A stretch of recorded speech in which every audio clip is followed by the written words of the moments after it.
नमस्कार बच्चों। पीछे बेटा हमने प्रोजेक्टाइल मोशन किया था +1 के अंदर। आज हम उसी यूनिट का आगे वाला जो टॉपिक है वो करेंगे और उसका नेम है फ्रिक्शन। क्या नेम है बेटा? फ्रिक्शन। फ्रिक्शन क्या होता है? देखिए, फ्रिक्शन आप डेली लाइफ के अंदर देखा होगा। हिंदी में फ्रिक्शन को बोलते हैं घिसना, घिसना। तो फ्रिक्शन क्या हो जाएगा? ए अपोजिंग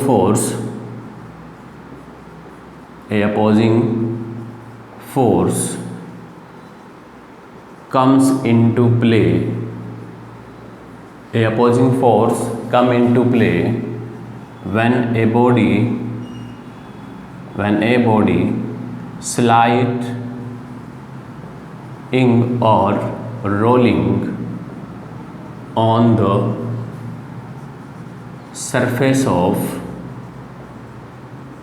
another body। जब कोई बॉडी दूसरी बॉडी की सरफेस के ऊपर रोलिंग करती है या फिर स्लाइडिंग करती है तो उस टाइम जो अपोजिंग फोर्स आती है उसको क्या बोलते हैं? रोलिंग, उसको फ्रिक्शन बोलते हैं। क्या बोलते हैं उसको? फ्रिक्शन। तो क्या होगा? देखिए, जैसे आपके पास ये हॉरिजॉन्टल सरफेस है और हमारी गाड़ी है, तो आप टायर जब नए लेके आते हो 1 साल 2 साल बाद में देखते हो कि टायर क्या हो जाते हैं? घिस जाते हैं। तो घिसते क्यों हैं कि टायर तो क्या चलेंगे, ये गाड़ी आगे चलेगी तो इन टायर के बीच और इसके बीच एक अपोजिंग फोर्स होगा जिसको हम क्या बोलेंगे? फोर्स ऑफ फ्रिक्शन बोलेंगे। क्या बोलेंगे उसको? Force of friction. समझ में आया ना? The opposing force come into play when a body slide और move over the surface of another body is called friction. उसको क्या बोलते हैं बेटा? फ्रिक्शन बोलते हैं। तो अब हम इस फ्रिक्शन के टाइप के बारे में पढ़ेंगे कि ये फ्रिक्शन जो है वो कितने टाइप्स का होता है। Types of friction. Types of friction. तो पहला जो टाइप है फ्रिक्शन का उसको बोलते हैं स्टैटिक फ्रिक्शन। क्या बोलते हैं उसको? उसको स्टैटिक फ्रिक्शन बोलते हैं। कौन सा फ्रिक्शन? Static friction. क्या होता है? देखिए, ये होगा the force of friction. The force of friction comes into play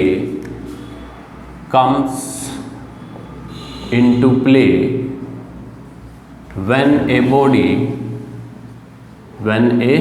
body is at rest over the surface of other body। जब एक बॉडी दूसरी बॉडी की सरफेस पे रेस्ट में होती है उस टाइम जो फोर्स ऑफ फ्रिक्शन होती है उसको क्या बोलते हैं? स्टैटिक फोर्स ऑफ फ्रिक्शन बोलते हैं। जैसे गाड़ी है और उसको हम एक आदमी उसको पुश कर रहा है तो गाड़ी चलती नहीं है, हम फोर्स तो लगा रहे हैं, चलती नहीं है। वो किसकी वजह से नहीं चलती है? वो स्टैटिक फोर्स ऑफ फ्रिक्शन की वजह से नहीं चलती है। तो देखेंगे कैसे होता है। देखिए इसमें बेटा, तो इसमें एक ये आपके पास बॉडी है जो हॉरिजॉन्टल सरफेस के ऊपर रखा हुआ है। ये बॉडी, ये हॉरिजॉन्टल सरफेस है, इसके ऊपर एक बॉडी रखा है। आप इसको पुश कर रहे हैं, चल नहीं रही। इसका मीन इसके अंदर क्या है? Static force of friction. तो कोई भी बॉडी जो होती है बेटा उसका वेट क्या होता है? वर्टिकली डाउनवर्ड एक्ट करता है, mg। क्या करता है? वर्टिकली डाउनवर्ड एक्ट करता है, mg। नॉर्मल रिएक्शन बेटा इसके वेट को मेंटेन करके रखता है। जो अपवर्ड होता है उसको लिख देते हैं हम नॉर्मल रिएक्शन को r से। अब आप इसके ऊपर फोर्स, अप्लाइड फोर्स इस साइड में लगा रहे हो, लेकिन फोर्स ऑफ फ्रिक्शन जो होती है वो अपोजिट डायरेक्शन में होती है। तो ये F जो है ये फोर्स ऑफ फ्रिक्शन है, अप्लाई कर रहे हो, अप्लाइड फोर्स है, R नॉर्मल रिएक्शन में, वेट इसका mg है। क्लियर है ना? ये तो आप अप्लाई जरूर कर रहे हो फोर्स इस पर, ये बॉडी चल नहीं रही है, इट मीन ये क्या है? Static force of friction. तो यहाँ से ना इससे कॉन्सेप्ट निकल के आता है कि जो आपकी फ्रिक्शन की फोर्स है वो डायरेक्टली प्रोपोर्शनल होती है नॉर्मल रिएक्शन के। किसके डायरेक्टली प्रोपोर्शनल होती है? Normal reaction. यानी F is directly proportional to R। जब डायरेक्टली प्रोपोर्शनल का साइन हटता है तो यहाँ पे कोफिशिएंट लग जाता है, कांस्टेंट लग जाता है, जिसको बोलते हैं कोफिशिएंट ऑफ स्टैटिक फ्रिक्शन। यहाँ S लगा दिया मैंने, इनटू में R। क्लियर है ना? तो कोफिशिएंट ऑफ स्टैटिक फ्रिक्शन किसके बराबर हो जाएगा? Force of friction divide by normal reaction. ऊपर वाला क्या है? फोर्स ऑफ फ्रिक्शन है बेटा, और नीचे वाला क्या है? Normal reaction. तो इसका जो रेशो होता है उसी को क्या बोलते हैं, coefficient of friction. Coefficient of friction इसको बोलते हैं, या स्टैटिक फ्रिक्शन भी इसको बोल देते हैं। तो कोफिशिएंट ऑफ फ्रिक्शन और कोफिशिएंट ऑफ स्टैटिक फ्रिक्शन एक ही बात होती है, जब वो रेस्ट में होता है तब आता है ये। अब इसके बारे में पढ़ लेते हैं। ये एक यूनिटलेस, ये क्या है, एक यूनिटलेस और डायमेंशनलेस क्वांटिटी है। डायमेंशनलेस क्वांटिटी कौन, स्टैटिक फोर्स ऑफ फ्रिक्शन। समझ में आया होगा। तो ये पहला था स्टैटिक फोर्स ऑफ फ्रिक्शन। इसके बाद में बेटा दूसरा है, अगर हम देखिए क्या करें, हम एक ग्राफ ड्रॉ करते हैं किसके बीच, between applied force and force of friction के बीच। तो जब ये स्टैटिक था, हम फोर्स इस पे अप्लाई कर रहे थे, ये चल नहीं रहा था। इसका मतलब जैसे आप फोर्स ऑफ फ्रिक्शन इसके ऊपर लगाते वैसे क्या हो रहा था, स्टैटिक फ्रिक्शन की जो फोर्स है वो इंक्रीज हो रही थी। यानी जो स्टैटिक फोर्स ऑफ फ्रिक्शन में अप्लाइड फोर्स के साथ फ्रिक्शन की जो फोर्स है वो बढ़ती जाती है, यानी दोनों में क्या आएगा, एक स्टैटिक ग्राफ आएगा, एक लीनियर ग्राफ आएगा, जो हमने वहाँ पे शो किया है। इसके बाद बेटा दूसरा होता है limiting force of friction. Limiting force of friction. अब ये क्या होता है, देखिए इसको समझिए। आपके पास एक गाड़ी खड़ी है और उस गाड़ी को एक आदमी पुश कर रहा है, वो नहीं चली, इसका मतलब क्या है, स्टैटिक फोर्स ऑफ फ्रिक्शन। दो आदमी मिलके उसको धक्का लगा रहे हैं, नहीं चली। तीसरा आया, वो भी धक्का लगा रहा, नहीं चली। ऐसे करते करते हमारे पास 10 बॉयज जो है वो हमने उस गाड़ी को पुश करने के लिए, उस बॉडी को पुश करने के लिए लगा दिए, वो नहीं चली। तो ऐसे क्या हुआ, इससे क्या हुआ कि हमने एक आदमी लगाया था, इसका मतलब वो क्या कर रहा था, वो एक छोटा अप्लाइड फोर्स था, फिर 2 लगाए तो ज़्यादा अप्लाइड फोर्स लगाया, 3 लगाए तो ज़्यादा अप्लाइड फोर्स लगाया। यानी हम धीरे धीरे करके अप्लाइड फोर्स बढ़ाते गए, तो उस हम देखते गए कि स्टैटिक फोर्स ऑफ फ्रिक्शन भी बढ़ता गया। इसलिए इन दोनों के बीच में जो ग्राफ आएगा वो एक स्ट्रेट लाइन ग्राफ आ गया। इसके बाद क्या था, जैसे ही हमने 11वां आदमी लगाया उस बॉडी को पुश करने के लिए, बॉडी ने चलना स्टार्ट कर दिया। बॉडी ने क्या कर दिया, चलना स्टार्ट कर दिया। अब जब वो चल रही है तो उसमें से 11वां हटा लिया, 10वां हटा लिया, 9वां हटा लिया, 8वां हटा लिया। अब वो गाड़ी क्या होती जाएगी, 8 अगर उसको आदमी पुश करते जाएंगे तो भी वो गाड़ी चलती जाएगी। इसका मतलब क्या था, जो 8 से लेकर 11 तक आदमियों ने जो फोर्स लगाया वो मैक्सिमम फोर्स था फ्रिक्शन का, जिसको ओवरकम करने के लिए हमने ये इतना फोर्स लगाया। तो जो मैक्सिमम वैल्यू होती है किसी भी स्टैटिक फ्रिक्शन की, जिसके बाद वो स्लाइड या मूव करना स्टार्ट कर दे, उसको बोलते हैं लिमिटिंग फोर्स ऑफ फ्रिक्शन। क्या बोलते हैं उसको, limiting force of friction.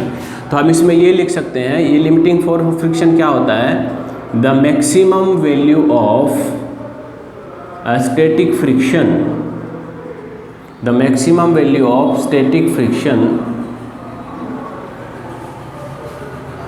above this a body start to moves और slide और roll, आप लिख सकते हो। मैक्सिमम होगी, ग्राफ में उसको कैसे शो करेंगे, ग्राफ में मैक्सिमम होगी तो यहाँ तक तो स्टैटिक फोर्स ऑफ फ्रिक्शन था, यहाँ तक वो 11, 9, 10 और 8 आदमी लगाए थे, वो जो फ्रिक्शन थी वो हो जाएगी। यहाँ से हमने इतनी दूर तक लगाए थे, फिर हमने हटा लिए यहाँ पे, तो ये जो मैक्सिमम वैल्यू है इसको क्या बोलते हैं, लिमिटिंग फ्रिक्शन। इसको क्या बोलते हैं बेटा, लिमिटिंग फ्रिक्शन बोलते हैं इसको।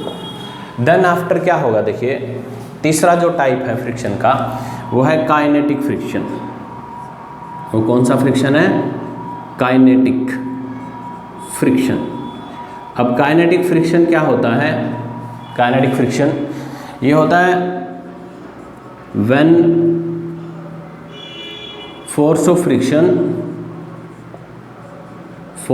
Friction comes into play when a body moves over the surface of another body, जब कोई बॉडी दूसरी बॉडी की सरफेस पे मूव करती है और उस टाइम जो फोर्स ऑफ फ्रिक्शन आती है उसको क्या बोलते हैं, काइनेटिक फ्रिक्शन। अब वाट उसको क्या कर रहे हैं, पुश करते जा रहे हैं, अप्लाइड फोर्स लग रही है, वो चल रही है गाड़ी, और चलते टाइम जो फोर्स ऑफ फ्रिक्शन लगता है उसको क्या बोलते हैं, काइनेटिक फोर्स ऑफ फ्रिक्शन बोलते हैं। तो इसमें भी क्या होगा, ये गाड़ी है आपकी, ये जो चल रही है ये हॉरिजॉन्टल सरफेस पे ही चलेगी, तो गाड़ी का वेट वर्टिकली डाउनवर्ड होगा, नॉर्मल रिएक्शन इसके बिल्कुल ऊपर होगा, वेट को मेंटेन करेगा। अप्लाइड फोर्स आप इस डायरेक्शन में लगा रहे हैं, फोर्स ऑफ फ्रिक्शन टायर और रोड के बीच में इस साइड में लग रहा है, तो यहाँ पर भी जो फोर्स ऑफ फ्रिक्शन है वो डायरेक्टली प्रोपोर्शनल होता है नॉर्मल रिएक्शन के, और नॉर्मल रिएक्शन किसके बराबर है, mg के। तो जब डायरेक्टली प्रोपोर्शनल का साइन हटता है तो म्यू के कांस्टेंट लग जाता है इनटू में r। तो म्यू के जो है इसको बोलते हैं coefficient of kinetic friction, coefficient of kinetic friction बोलते हैं इसको, क्या बोलते हैं इसको, कोफिशिएंट ऑफ काइनेटिक फ्रिक्शन। तो कोफिशिएंट ऑफ काइनेटिक फ्रिक्शन किसके बराबर हो जाएगा, F/r, और r किसके बैलेंस कर रहा है, mg के, तो आप इसको ये भी लिख सकते हो। तो ये बेटा हमारा coefficient of friction, kinetic coefficient of friction आ गया। अब इसमें क्या है देखिए, हमने पढ़ा फ्रिक्शन के बारे में। अब फ्रिक्शन क्या था, the opposing force comes into play when a body move और slide over the surface of another body is called force of friction. The force of friction having three types, one is static friction, second is limiting friction and third is kinetic friction। तो static friction में हमने क्या देखा, एक body जब दूसरी surface के ऊपर या दूसरी बॉडी की सरफेस के ऊपर या फिर हॉरिजॉन्टल सरफेस के ऊपर रहती है, हम उसके ऊपर अप्लाइड फोर्स लगाते हैं लेकिन बॉडी चल नहीं पाती, तो उस टाइम जो बॉडी और उस ग्राउंड के बीच, हॉरिजॉन्टल सरफेस के बीच जो फ्रिक्शन का फोर्स होगा उसको हम क्या बोलेंगे, उसको बोलेंगे हम static force of friction. Clear है। तो यहाँ से स्टैटिक फोर्स ऑफ फ्रिक्शन आया, static force of friction F से डिनोट करते हैं, डायरेक्टली प्रोपोर्शनल टू R था, हटेगा तो कांस्टेंट लग जाएगा जिसको कोफिशिएंट ऑफ स्टैटिक फ्रिक्शन बोलते हैं, F/r हो जाएगा। F फोर्स ऑफ फ्रिक्शन है, R क्या, नॉर्मल रिएक्शन। अब कोफिशिएंट ऑफ स्टैटिक फ्रिक्शन जो होता है वो एक यूनिट लेस और डायमेंशनल लेस क्वांटिटी होता है, इसकी वैल्यू ऑलवेज नंबर में आएगी, और ध्यान रखिएगा ये आएगी 1.2, 1.3, 1.4, 2 से कम ही आती है। 90% केसेस के अंदर ये 2 से कम ही आएगी। 0.4 से लेकर 1.5, 6, 7, 8 के बीच में ही इसकी वैल्यू आती है। अगर आप न्यूमेरिकल सोल्व करते हो तो उसमें हमें पता चलेगा। तो यहाँ पर अगर हम force of static force of friction और अप्लाइड फोर्स ऑफ फ्रिक्शन के बीच में ग्राफ ड्रॉ करते हैं तो वो स्ट्रेट लाइन आता है। अब आगे देखिए, अब आया हम एक बॉडी के ऊपर फोर्स लगा रहे हैं, बॉडी चल नहीं रही, यानी हम अप्लाइड फोर्स इंक्रीज कर रहे हैं, नहीं चल रही, इंक्रीज कर रहे हैं, नहीं चल रही, इसका मतलब वो पड़ रहा है। हमने इतनी फोर्स लगा दी कि बॉडी चल पड़ी। अब बॉडी जब एक बार चलने लग जाती है उसके बाद अगर हम उस फोर्स को कम भी कर देंगे तो भी क्या होगा, वो बॉडी चलती जाएगी। तो हमने क्या किया, स्टैटिक फोर्स ऑफ फ्रिक्शन को ओवरकम करने के लिए, कम करने के लिए कुछ एक्स्ट्रा अमाउंट ऑफ फोर्स लगाया, अप्लाइड फोर्स का, जिसने स्टैटिक फ्रिक्शन की मैक्सिमम वैल्यू को कम कर दिया। उसके बाद वो मूव करने लग गई। तो जो मैक्सिमम वैल्यू थी स्टैटिक फोर्स ऑफ फ्रिक्शन की, जिसके ऊपर एक बॉडी जो है वो चलना स्टार्ट कर दे, उसको कौन सा फोर्स बोलेंगे, लिमिटिंग फोर्स ऑफ फ्रिक्शन बोलेंगे। और ग्राफ के अंदर ये जो टेढ़ा पार्ट है ये लिमिटिंग फोर्स ऑफ फ्रिक्शन का है, मैक्सिमम होता है ये। इसके बाद आता है काइनेटिक फोर्स ऑफ फ्रिक्शन। ये कब आती है, जब एक बॉडी दूसरी बॉडी की सरफेस के ऊपर मूव करना स्टार्ट कर देती है, चलना स्टार्ट कर देती है, तो उस टाइम जो फोर्स ऑफ फ्रिक्शन आती है उसको क्या बोलते हैं, काइनेटिक फोर्स ऑफ फ्रिक्शन। इसमें एक हॉरिजॉन्टल सरफेस था, बॉडी चल रहा था, अप्लाइड फोर्स लगा रहा था, ये आप क्या था, force of friction. F directly proportional to R होता है, जब हटेगा तो म्यू के कांस्टेंट लग जाएगा जिसको कोफिशिएंट ऑफ काइनेटिक फ्रिक्शन बोलते हैं। ग्राफ में ये कैसे दिखाएंगे, ग्राफ में ये ऐसे दिखाएंगे, जैसे जैसे आप अप्लाइड फोर्स लगाते जाओगे वैसे वैसे फ्रिक्शन का फोर्स जो इसमें कम होगा। क्लियर है ना। तो ये आपके पास क्या आ जाएगा, फ्रिक्शन, और फ्रिक्शन के टाइप्स आ जाएंगे। आशा करता हूँ कि समझ में आया होगा। आगे हम फ्रिक्शन से रिलेटेड कुछ और पार्ट्स पढ़ेंगे, और इससे पहले हम पढ़ लेते हैं, देखिए आगे पढ़ लेते हैं हम थोड़ा सा। अब फ्रिक्शन जो है वो हमारे लिए यूज़फुल है या नहीं है, यानी फ्रिक्शन के हमारे लिए एडवांटेज भी है और फ्रिक्शन के हमारे लिए डिसएडवांटेज भी है। फ्रिक्शन हेल्पफुल भी है और फ्रिक्शन से नुकसान भी होता है, लॉसेस भी होते हैं। तो फ्रिक्शन हेल्पफुल किस में है, देखिए अब फ्रिक्शन की सहायता से with the help of friction we can walk, we can right,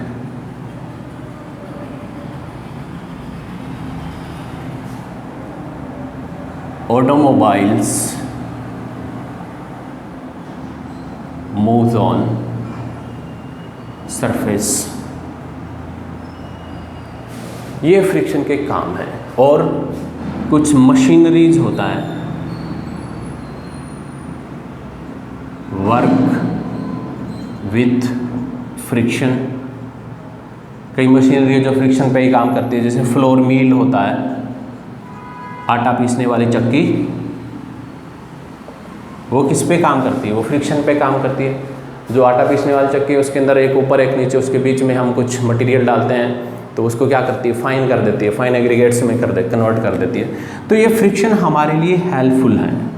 सोचिए कि अगर फ्रिक्शन ना होता तो हम चल नहीं पाते, हम राइड नहीं कर पाते किसी भी बोर्ड पे या किसी भी कहीं भी, ऑटोमोबाइल्स रोड के ऊपर चल नहीं पाते, मशीनरीज का काम बंद हो जाता, आटा यानी फ्लोर मिल्स जो है उसका काम भी रुक जाता, तो वो इंसान खाता क्या। तो ये हमें ये बताते हैं कि फ्रिक्शन हमारी लाइफ में एक vital role, important role play करता है। अगर फ्रिक्शन नहीं होगा तो उसके बहुत सारे डिसएडवांटेज हैं, नहीं होगा तो होना चाहिए, होना चाहिए।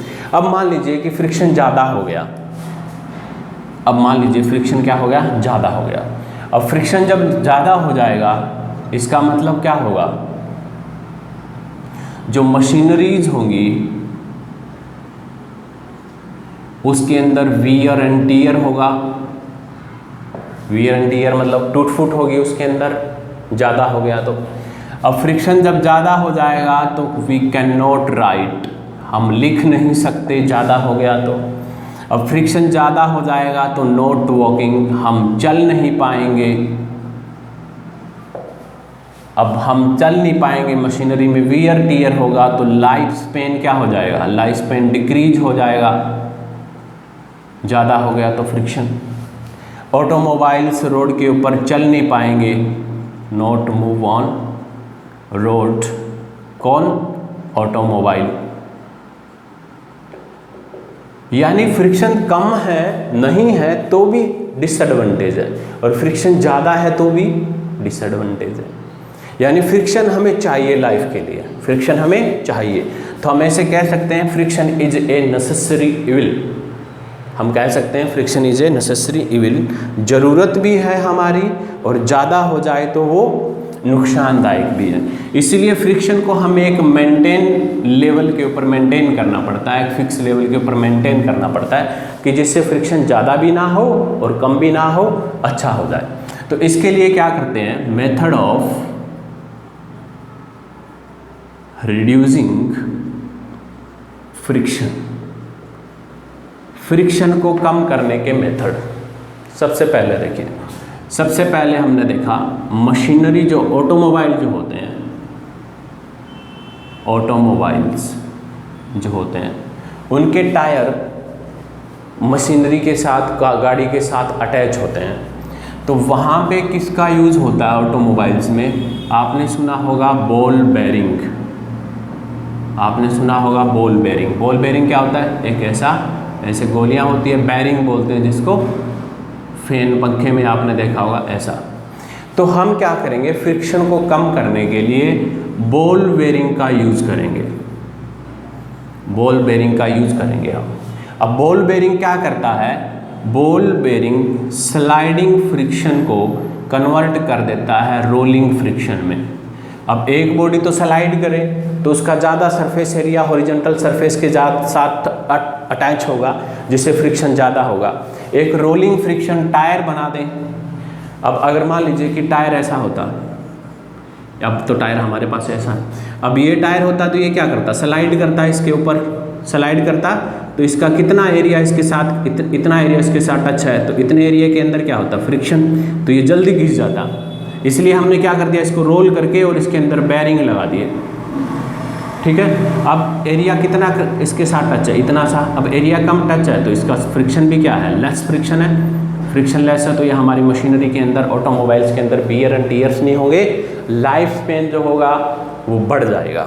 क्लियर है ना। तो पहला मेथड था कि हम बॉल बेरिंग का यूज करें। दूसरा मेथड ल्यूब्रिकेंट्स,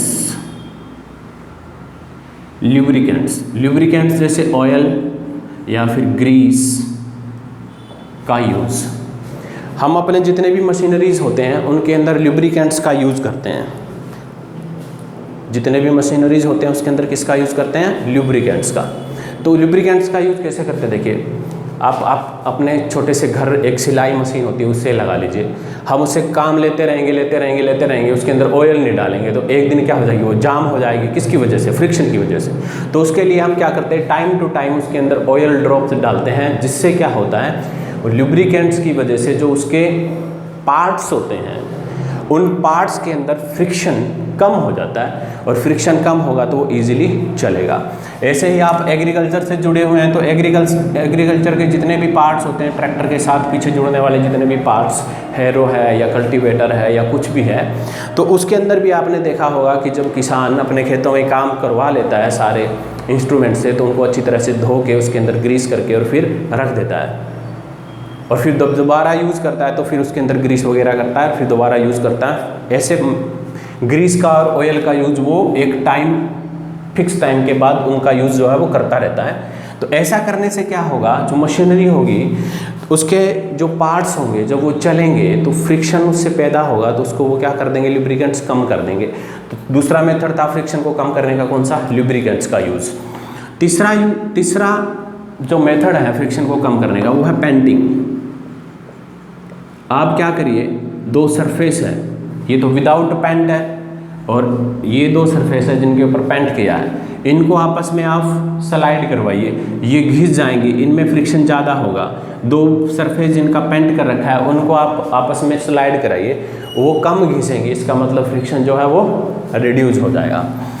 फोर्थ मेथड बेटा इसका आपने सुना होगा इलेक्ट्रोप्लेटिंग। आपने सुना होगा इलेक्ट्रोप्लेटिंग। इलेक्ट्रोप्लेटिंग क्या होता है, एक मेटल के ऊपर दूसरे मेटल की लेयर चढ़ा देना। जो गांव में आते थे ना पहले, कली करते थे, वो इधर पंजाब एरिया जो उस साइड में आते थे, बोलते थे भांडे कली करा लो ऐसा करके। तो वो कली जो करते थे, या उसको इलेक्ट्रोप्लेटिंग बोलते हैं एक्चुअल के अंदर। तो उससे भी क्या होता है, फ्रिक्शन रिड्यूस हो जाता है, उससे भी क्या होता है, फ्रिक्शन रिड्यूस हो जाता है। और आप अवॉइड कीजिए,